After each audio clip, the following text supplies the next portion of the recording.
All right. So thank you for joining to the bottom up series of the ankle. And this was originally a series where we started from the foot and worked our way up to the ankle and then the knee and the hip and the low back. And we did this in person at BP Run Co. And we did this over the last 6 months. We did about one session a month. And now we are doing other things at BP Run Co. And we're taking this series virtually. So hopefully that more people who aren't in the immediate area or it doesn't work to meet in person can do it virtually with us. And so my name is Gabe Doran. I'm going to be walking you through the ankle today. I'm one of 3 owners of Golden Endurance.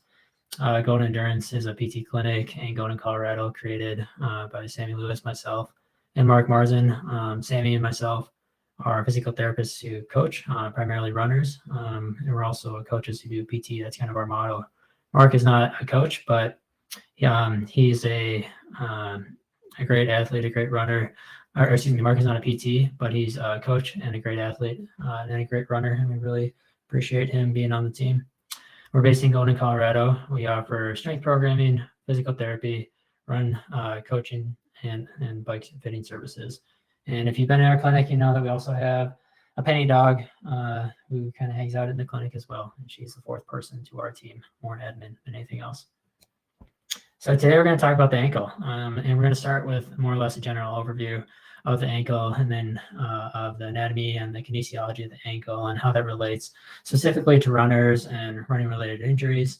And then we're going to get into some actual exercises. And my hope with these is that that you can participate a little bit in the exercises. You won't have all the equipment on hand, but especially once I send it out again, you can rewatch it and come with bands and lacrosse balls and things like that. But we'll go through some exercises and hopefully it can be a little bit interactive. So maybe towards the end of the lecture, be prepared to have your shoes and socks off, and we'll do just some light exercises today. We're not going to do anything intense virtually.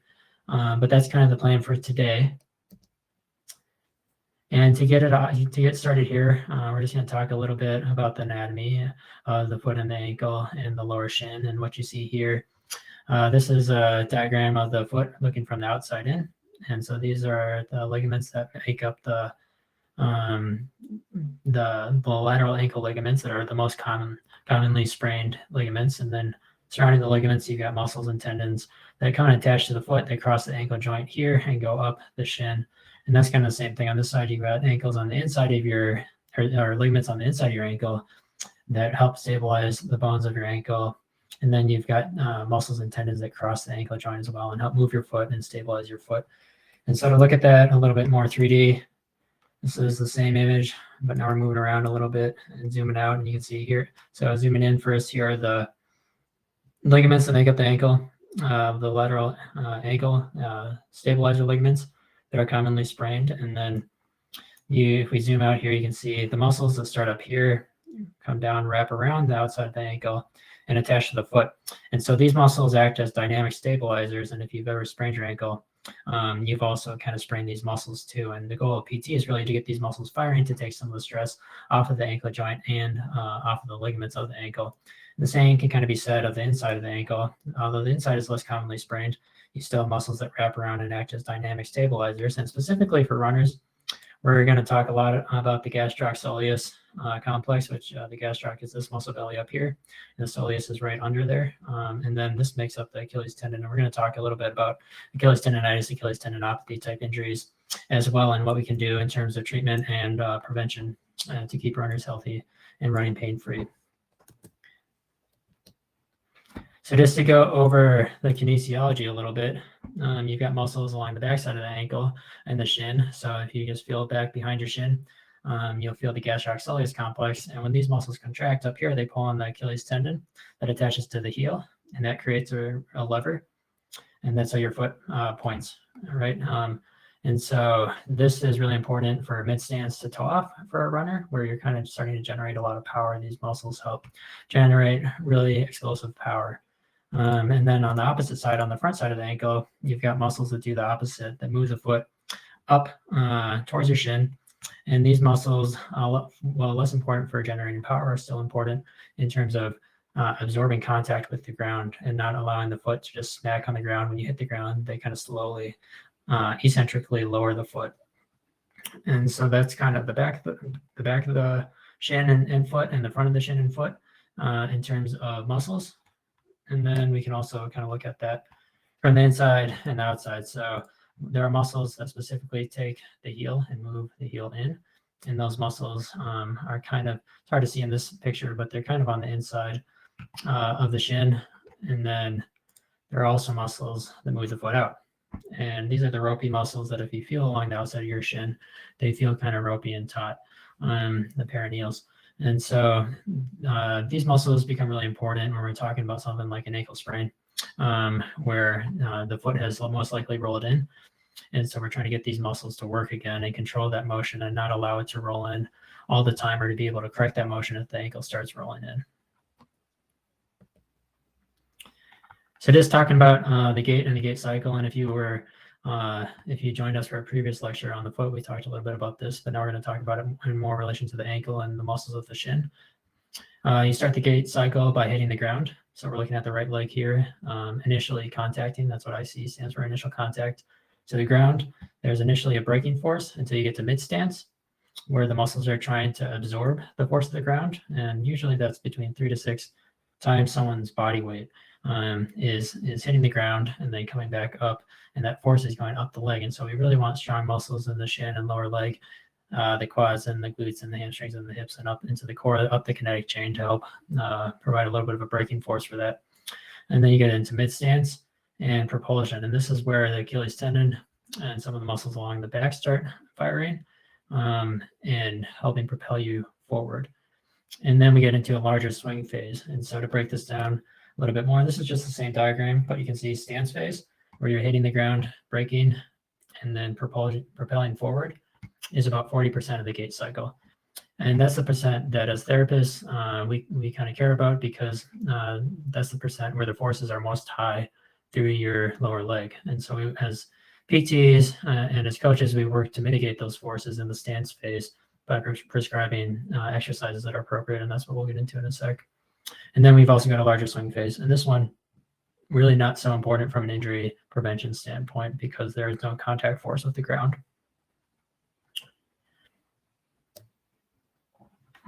So just to break that down a little bit further, you don't need to know all these muscles, but just know that the muscles in the front are firing first as you hit the ground. They're kind of helping with that braking phase. And then you get into mid stance, and you get muscles in the back starting to fire, the gastrocsoleus, which are your big power muscles along the backside of the leg, of the lower leg of the shin. And then you also get lateral stabilizers. So these are the muscles that kind of prevent your ankle from moving too far in or too far out, and kind of support the ankle and support the ankle ligaments as they wrap around the outside and the inside of the ankle. So these are the lateral stabilizers kicking in. And then going from mid stance to terminal stance, you kind of get all the muscles of the shin firing. And so everything front and back, really what we're focused on as therapists and coaches are really getting the gastroc and soleus to fire as much as possible, and being able to control some of that force as you work on pushing off through your toes. Specifically, your big toe does a lot of work. So that's a little bit on the kinesiology of running. And now we're going to really get into some exercises or injuries, and then exercises that we can do to address those injuries. So I'm going to talk about 3 common running related injuries. But first, just a little bit more on the importance of the gastroc and soleus. So the gastroc has a medial head, an inside head, and an outside head. And these 2 heads come down to form into the Achilles tendon. So that's important when we're talking about injuries like Achilles tendinitis or Achilles tendinopathies. Then you've got the soleus, which also comes down and forms into the Achilles tendon, but it starts behind the Achilles and then forms into it from the front.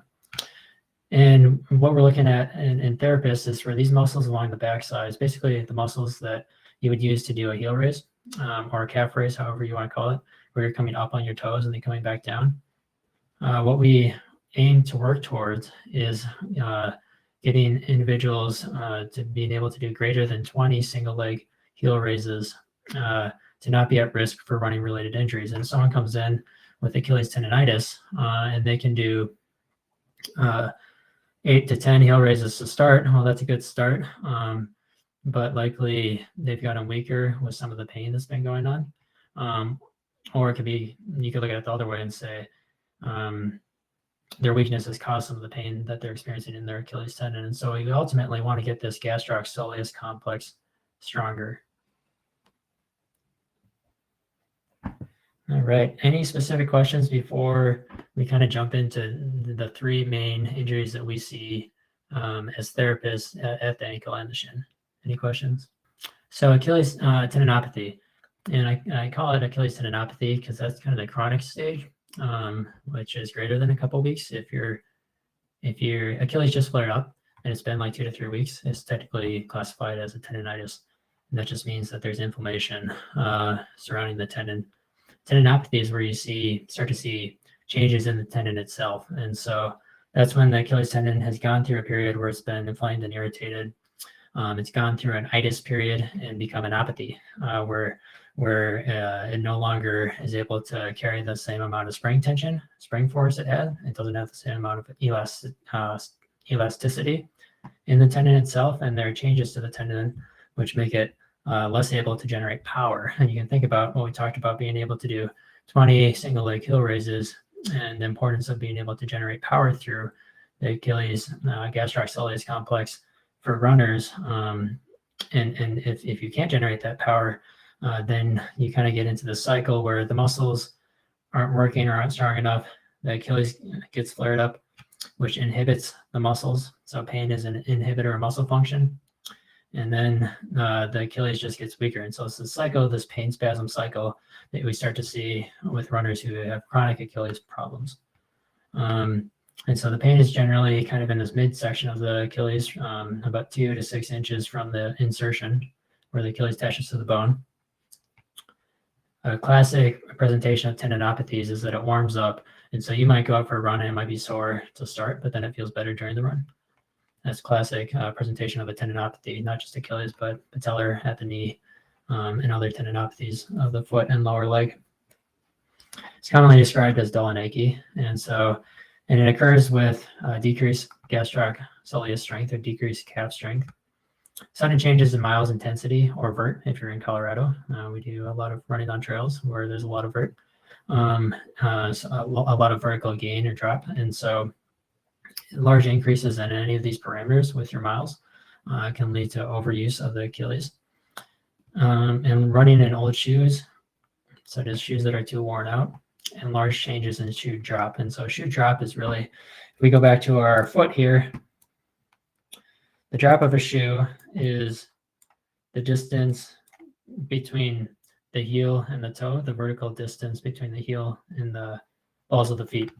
And so this would be a zero drop because it's completely flat, but most shoes have some kind of drop, usually between 6 millimeters and 12 millimeters, where the heel is higher up than the toes. And you can see if the heel is higher up in this diagram, what that does to the Achilles, it puts it a little bit on slack. So commonly, if people go from running in a Saucony Glide, which is, I believe, a 12 millimeter drop, and then they start running in ultras, which is a 0 millimeter drop, that puts a lot more tension on the Achilles, which is not necessarily a bad thing, but as therapists, we might encourage that person to do a progression to ultras that is a little bit more slower, more level. So more so going from like a 12 to a 8 to a 6 to a 4 to a 0 drop over the course of several months. And then the treatment for Achilles tendinopathy is we want to work on calming down the symptoms, and that's where some of like the mobilization, soft tissue work, foam rolling, stretching, dry needling can be really beneficial. But this in itself is not curative. What's curative is getting you out of a painful pain spasm cycle and then loading the tissue over time. And so we talk about doing heel raises, eccentric heel raises, and then putting more weight and load through that over time. And that's what we're going to get into in some of the exercises. You can also temporarily put in a little bit of a heel lift that just increases the drop of a shoe. All right, so stress fractures are another big one that we see in runners. That is a chronic overuse injury. When we had the lecture on the foot, We talked about stress fractures of the navicular and the metatarsal bones. When we're talking about the ankle, we're really talking about stress fractures of the tibia and of the inside of the tibia. And so a stress fracture is a hairline fracture where the bone repair is not keeping up with the bone breakdown. And so your body is constantly regenerating bone cells. And if your body can't do that fast enough because you're stressing the bone too much, then you have breakdown of the bone that results in a hairline fracture. And it's usually pretty pinpointed and specific. We're talking about tibial stress fractures here. And it's usually for runners on the lower inside shin, kind of from the middle of the tibia down to the lower third of the tibia. And it's also a little bit of a loading problem, where you see a sudden increase in miles, an increase in running intensity. It commonly relates to poor energy availability. And what I mean by that is that you're not taking in enough nutrients, or your body's not digesting those nutrients as efficiently as it could be. And so you're not able to go through normal homeostasis of your body. And so that leads to, over time, decreased tissue capacity, where the bone is just starting to break down. And if you really want to take a deep dive into some of these principles, check out our webinar series on overtraining, because we really go into like an increase in miles, increase in intensity, and how that relates to energy availability. In a couple of weeks, we're going to continue this series with a nutritionist and specifically talk about energy availability from that angle, which will be super interesting and fun. But basically, to get back to stress fractures, treatment for this is relative rest, where we need to let the stress fracture heal. Sometimes that means they're in a walking boot, sometimes it doesn't. We really want to work with them on energy availability to make sure that they have a good nutrition plan, that they have good life coaching and management, meaning that they're getting good sleep, that they're eating healthy, that they're not overly stressed. That can all play into energy availability. And then we want to work on load management and kind of progressively increasing that over the course of months. And that's really important, and where a therapist should really be able to step in and help somebody out. We also want to talk about getting the muscles surrounding the bone stronger. And so there's some exercises coming up that will help with that as well. And all the same things I talked about that are kind of ancillary, meaning that they help with the pain, but they're not necessarily curative. And so, they can be beneficial. They can provide more of a therapeutic window, but they're not going to get the person back to running the weekly mileage that they want to be running. All right. Probably the most common running related injuries, especially in the Rocky Mountains on rocky trails, is an ankle sprain. And we talked about, this is the outside of the ankle, and these are the ligaments that are most commonly sprained. And so this V-shaped ligament, it looks like two ligaments. It's actually one. That's the ATFL, anterior talofibular ligament. And then this ligament that's highlighted in green is the CFL, the calcaneofibular ligament. And so what happens is when you turn your foot out, when you roll your ankle, you first sprain this one. And then if it's bad enough, you first sprain the ATFL. And if it's bad enough, you'll sprain the CFL. And what that looks like is, that basically looks like a grapefruit on the outside of your ankle, where everything's swollen up. It's hard to put weight on, very uncomfortable. Usually you can't put weight on it. And usually the recovery process for this is fairly quick. We're talking weeks instead of months, depending on the severity of the sprain. Sometimes they can take quite a while, especially if you have a high ankle sprain, which is more ligaments are involved than just the two that I pointed out. But this occurs with landing on a turned in foot. Sometimes it'll occur with turning your foot out, although that's a lot less common. Usually if you do turn your foot out and you sprain your ankle, it's more severe. But most of them happen when your foot turns in, your ankle goes out. And that usually happens on uneven terrain, or you hit something and then that tips your foot in a direction where you would sprain. So first we work on symptom management, working on swelling management, getting people walking on it again, and then working on a run progression from there. And we also want to do a lot of the same things in terms of working on first strengthening of the gastroaxilleus complex with eccentric heel raises, and then progressing to more power loading, which ties into plyometrics, which are basically jumping drills. And then also working on balance, or also known as proprioception and reaction time. And so now that we've talked about some of these running-related injuries, we're going to dive into actual exercises that you can do at home, hopefully starting tonight, to help with just to help with both maybe treating something, but more importantly, preventing injuries going forward. Because the treatment for a lot of those injuries that we just talked about is really strengthening over time. And so we're going to talk a little bit about mobility and getting more flexible and feeling less stiff in your muscles, but it's really about strength and power and plyometrics over time. So any questions before we dive into that?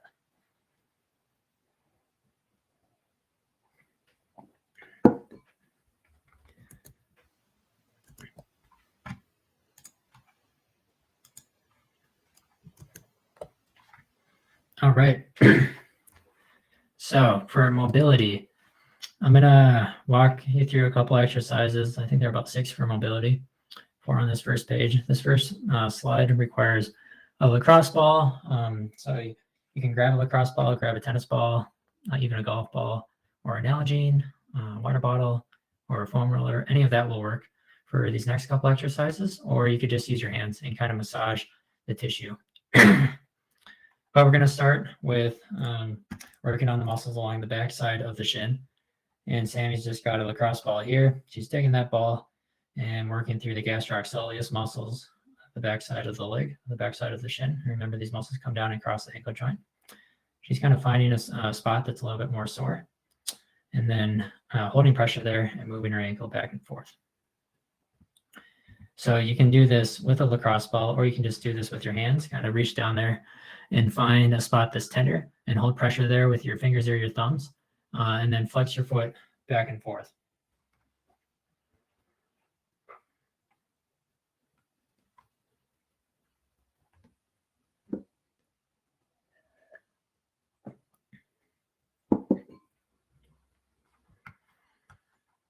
All right, now we're gonna kind of do that same thing, but through the muscles of the front. And these are muscles that kind of sit on the front of the shin. They're a little bit on the outside front of the shin. So we don't want to be directly over the bone. We want to be more along the front of the front to outside of the shin, where the muscle bellies are. And you'll feel that because it feels fleshy. Where if you're too far in, you'll feel the bone. But you're basically taking a lacrosse ball and finding areas along those muscles that are sore. And you can go back and forth over that muscle. You can do that with a lacrosse ball, with your hands, with your thumbs. And if you find a spot that's especially sore, you can floss your foot back and forth, as we were describing for the backside.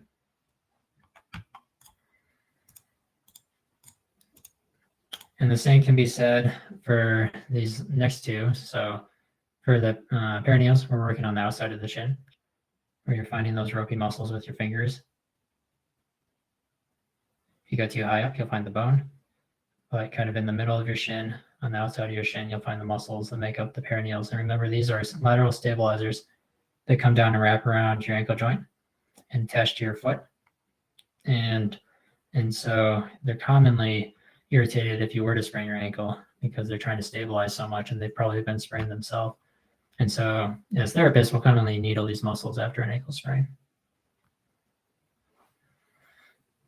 And the same can be said for the inside. Again, you don't want to get too much of the bone, but you're really trying to find the soleus, and the gastroc, the medial head of the gastroc, and the posterior tibialis as muscles with the lacrosse ball. And staying away from the bone, as I'm demonstrating here, just getting into the muscle belly, and then you can move your foot back and forth once you've found a good spot.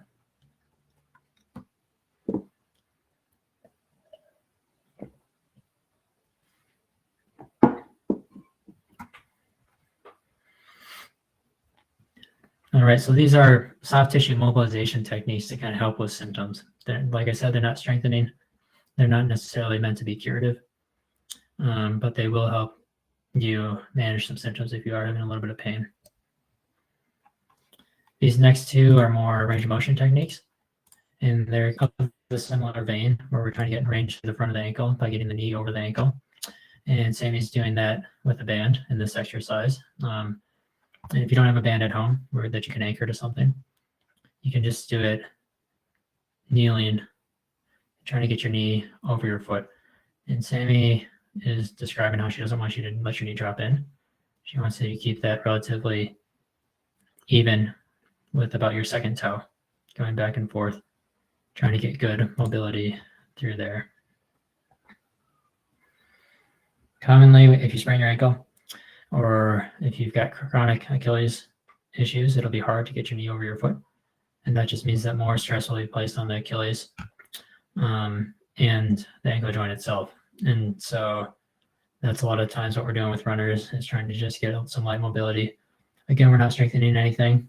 And so it's not completely functional. And but it's a good start in terms of managing symptoms, managing pain, and getting somebody moving.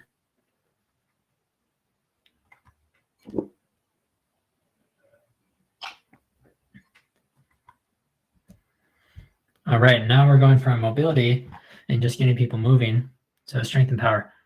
And this, for most people, is where the bulk of the work gets put in.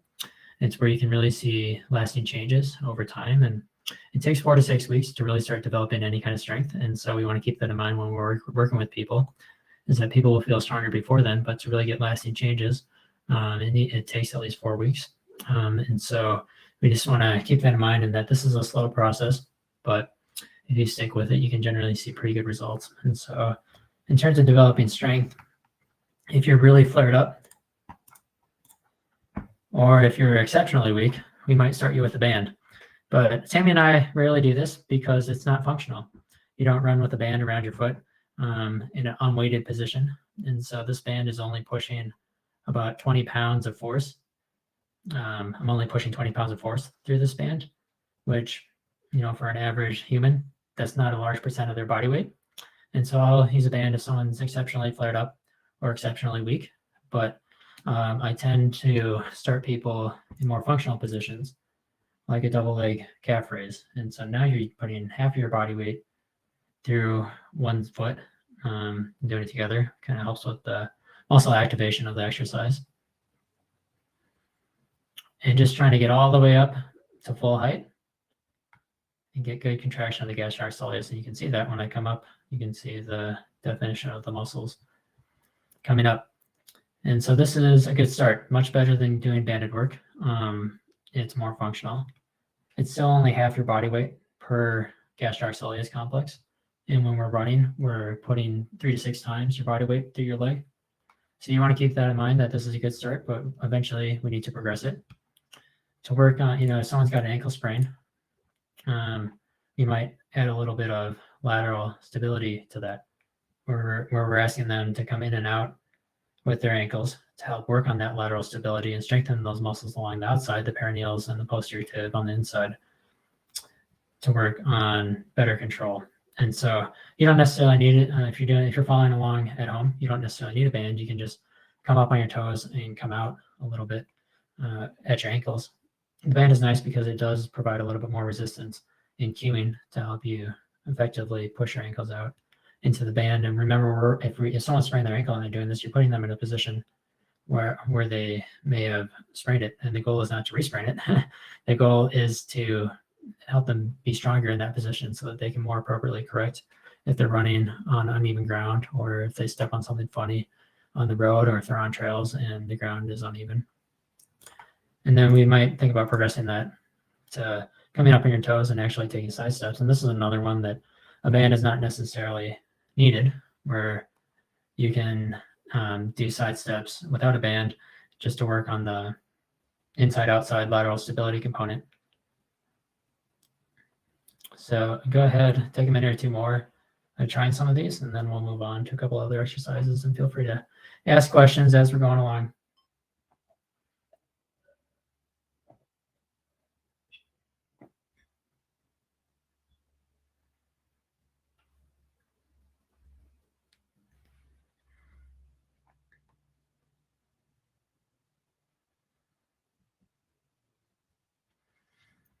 All right, so the previous slide was all exercises that were double leg, meaning that you're putting about half your body weight through each leg. Now we're progressing into more single leg exercises, which is more advanced. It's more of your body weight, and it requires more force. And so we often will progress somebody from double leg to single leg by doing an eccentric heel raise, where they're coming up on 2 legs, shifting to 1 leg, and then slowly coming back down. And this is a pretty common progression to 1 leg. It's not the only progression. And that's kind of why it's important to be working with a therapist for a lot of this is because there is a little bit of a progression, but it's not cookie cutter. And that's where at Golden Endurance, we try to be as individualized as we can with people, because some people, it might take a week or two to get to doing a single leg eccentric heel raise, whereas other people might take a month or two, right? And so it's important to be working with somebody on this, but this is just to help you get started with some exercises and get a general gist of what we're trying to accomplish with some of this stuff. So this next exercise is a bent knee heel raise with probably approximately around half the body weight. We're going up and down on one leg, maybe a little bit more than half your body weight. And this is important because it biases the soleus muscle, which is traditionally a really important muscle for runners. And so often we'll start people doing straight leg heel raises as depicted in this first video, and then progress them into something that's a little bit more soleus specific or bent knee specific. And if you think about anything you can do straight leg, you can do it with a little bit of a bent leg. So you can also do heel raises standing upright, but in more of a bent knee position. This is doing a bent knee heel raise in more of a lunge position, which biases quads and hip a little bit differently, but also a good place to start. So go ahead and give that a try.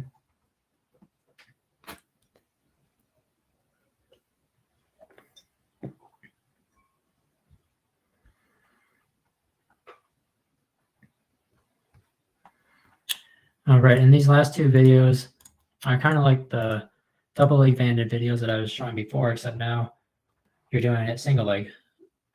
And so the band is stressing the ankle, either pulling in or pulling out, depending on what video you're looking at. And it's challenging myself to perform a heel raise, but not let my ankle fall too far to one direction because the band's pulling me that way. What you think about if someone's on the trail and they sprain their ankle, you want to be able to correct for that fast enough on one leg. And so this is a very functional exercise that we want to give someone immediately after they sprain their ankle, because remember, there's a lot of swelling and it's hard to walk.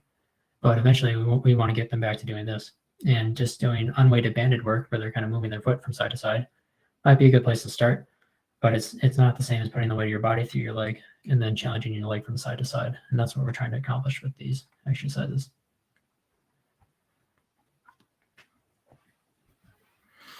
All right. So we kind of went through strength, a little bit of power, and I would consider power to be more than body weight. And so starting to do exercises where you're working on strength over time, whether that means doing power lifts with a barbell or weighted heel raises with some kind of barbell or dumbbell setup. It's about getting more than just the weight of your body through your ankle gastrocsoleus complex. And so that's really where a therapist can step in. We're not going to touch on that too much. We're going to jump to some basic jumping drills, but power is also really important in developing good, healthy tissue that's strong and resilient over time. All right, so plyometric drills or just jumping drills. This is Sammy starting some kind of low-level plyometric drills. We call it penguin walking, where she's just kind of marching in place. And then we would take that and make it more single leg oriented, where now she's really marching in place. She's got one foot on the ground at each time, which is more functional in terms of how you run. You run with one foot on the ground at the time, as opposed to walking where both feet are on the ground for any given gait cycle. And so making it more functional, and then she can go from marching to running, where she's going a little bit faster and is a little bit more explosive. And that's putting a lot of strain through the Achilles. It also requires some coordination. And so it's a fun one to do and to work on. So give those two a try. You can do it. You can do the walking seated if you want, but you really have to stand up to do the marching. And if you want to try, if you have the coordination down for the marching, you can also try doing some running where you're basically just picking it up a little bit more and being a little bit more explosive.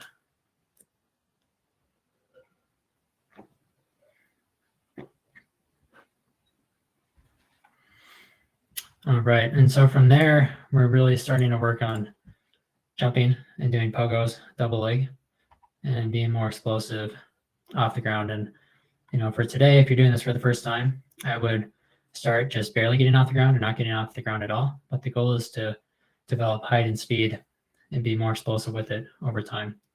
Because now we're really working on power, which is basically strength over time. And that's where we're going to get our biggest bang for our buck. Now, ideally, you want to just keep this at double leg. You would progress somebody to eventually doing it single leg, and that's where the guidance of a therapist would really come in. And then if you're working with somebody who has sprained their ankle in the past, we want to get them working side to side so that their ankle doesn't sprain in or sprain out, and that they're able to correct that. And ideally, we work towards doing a lateral jumping drill on one leg, but we would start that on two legs. And so that's another fun one to try, kind of starting slow. Like I said, maybe starting at half this distance and then getting a little bit more comfortable and being a little bit more explosive with it and jumping a little bit farther from side to side and also faster from side to side is kind of what we're aiming for there.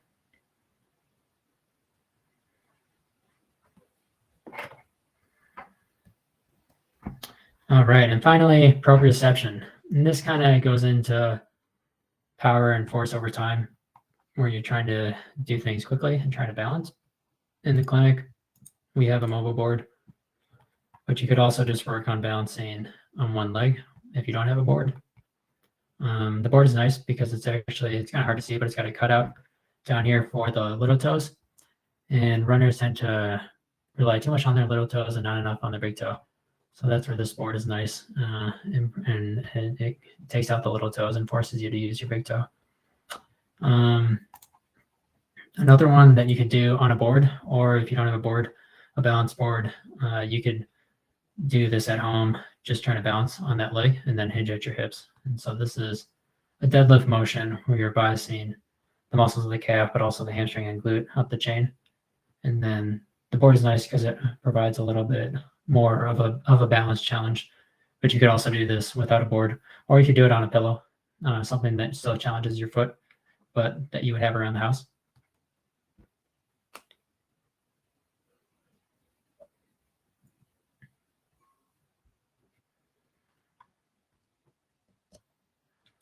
All right, so that sums up the ankle in terms of some common running injuries at the ankle, and then also what you can do in terms of exercises to get started on moving your foot and ankle again, or if you're not injured, just preventative exercises to make sure that you're better equipped on the trails or the roads to ward off any injuries of the future. I hope you got a lot out of this lecture. I certainly had a good time putting it together. This is one of, I believe, 6 in the series. So we already talked about foot strengthening. Today we talked about ankle strengthening. There's another lecture in about a month's time on strengthening the knee. And then from there, 2 months from now, we'll work to the hip and then the low back. And so those will all be online and available. I'm working on getting the foot exercise and this outline or this webinar posted on our website. So you'll be able to go back and reference those lectures or those webinars. We're also really excited to be doing an overtraining series, which is another series of webinars. It's really a course that focuses on how do we address some of these issues in terms of managing load over time and making sure that we're not doing too much as athletes or not pushing people too hard as coaches. And so I think it's a really good series for athletes and coaches, either or, to really get a better sense of how to manage training as it relates to injury prevention. Because I think coaches can do a good job from a performance standpoint, getting somebody ready to race. But where we come in as PTs is that we want to make sure they're ready to race. We want to make sure they're ready to perform well, but we want to make sure they start the race and are not injured. And so I think this is a really good, beneficial webinar for both coaches and trainers. You can register on our website or you can register on Training Blocks. We're on there as well. But basically, we already had a lecture on a general overview of overtraining. So you can go to our website and rewatch that. We're going to have a nutritionist on, talk about some of those nutritional considerations, as well as bone stress injuries, more topics on tendinopathies like Achilles tendinopathy, and then we're going to finish the series with youth athletes. So these are all on our events page. Go ahead and check them out. We're doing a group run from the clinic in a couple weeks, partnered with Golden Mountain Runners. And so that'll happen in a couple weeks' time. That's also on our events page. And then Sammy and I will be at the Great Divide Ultra. I believe that's the first week of June. We're going to be there supporting runners and offering sports massages to participants. And we partner with Revenant Running, who is a running organization out of Woodland Park that puts on some pretty great races. So we're happy to be partnered with them. Give us a follow on Instagram. And, if you want to get in and you haven't been in before, we'll give you 50% off your first session of PT through the end of the month. But thanks for watching. I hope everyone got something out of this.